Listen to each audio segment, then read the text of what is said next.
서울 버스 노조 노사 아. 협상 상황을 좀 속보 관련해서 좀 네네. 전해드려야 될 것 같아서요. 저희 취재 기자 연결해서 자세한 내용 좀 들어보겠습니다. 그 서울버스의 최종 노사 협상이 결렬 위기를 맞고 있다고 하는데 노조 측이 협상장을 떠났다고 하거든요. 이상순 기자, 네, 나와 계시죠?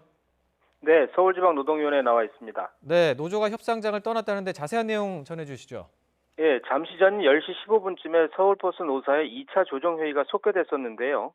이 자리에서 사측인 서울시 버스운송사업조합은 현실적으로 여력이 없다면서 임금 인상 자체에 대해서 명확한 입장을 밝히지 않았습니다. 그러자 노조는 사측의 무성의한 협상 태도를 강력히 비난하면서 조정회의장을 박차고 떠났습니다. 지난해 11월부터 임금 협상을 진행했는데 지금까지 10번이 넘는 협상을 진행하면서 사측이 단 한 차례도 임금 인상을 수용하지 않았다는 겁니다. 그 전에 서울시의 비상대책반이 협상장에 도착을 해서 뭔가 좀 협상에 진전이 있지 않을까 이런 기대가 나왔던 것 같았는데 어떻습니까? 네, 오늘 8시 반쯤에 서울시에서 교통기획관 등 관계자들이 서울지방노동위원회에 도착을 했는데요. 정확한 내용은 알려지지 않았습니다만 서울시는 한 2% 정도의 임금 인상안을 노사 양측에 제시한 것으로 전해졌습니다. 그러나 이 같은 임금 인상안에 대해서 사측이 조정회의장에서도 여력이 없다고 난색을 표했습니다. 결과적으로 서울버스 노조는 더 이상 협상의 의미가 없다면서 조정회의장을 일단 떠난 상태입니다.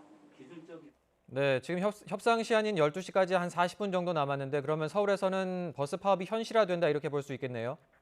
지금 상태로만 보면은 그렇게 볼 수 있겠습니다. 그것도 12시 이후부터 운행하는 버스부터 즉시 파업에 돌입하도록 하겠다는 것이 노조 입장입니다.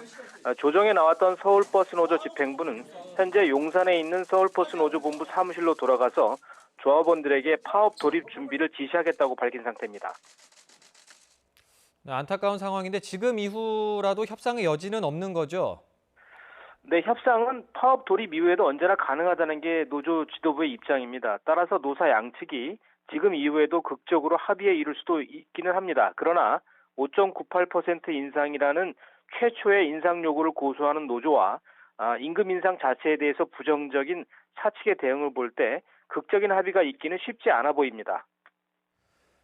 네, 그 서울버스 노조 같은 경우에는 실제 파업에 들어갈 가능성이 크지 않다 이런 전망도 많았었는데 좀 지금 현재 상황은 그 전망과 다르게 가는 것 같습니다. 어떻게 된 겁니까? 네, 서울의 경우에는 버스 기사들의 임금 수준이나 근무 여건이 전국 최고이기 때문에 파업까지 들어갈 가능성은 높지 않다고 보는 시각이 많았습니다. 그러나 대구와 광주 그리고 인천 등에서 연이어서 대폭적인 임금 인상이 합의된 것이 서울에는 거꾸로 독이 된 것으로 보입니다. 이것들의 최소 인상폭이 4%인데 서울버스 노조가 5.98% 인상해서 어떻게 뒤로 물러설 수 있느냐는 겁니다. 서울버스 노조 지도부는 오늘 조정회의에서도 이런 일 때문에 오히려 협상장에서 자신들의 운신의 폭이 없어졌다고 속내를 털어놓게 됐습니다. 네, 이제 서울에서 버스 파업이 현실화되면 어떻게 되는지도 좀 전해주시죠. 예, 앞서 말씀드린 대로 우선 오늘 밤 자정 이후부터 운행되는 버스들의 운행이 중단될 것으로 보입니다.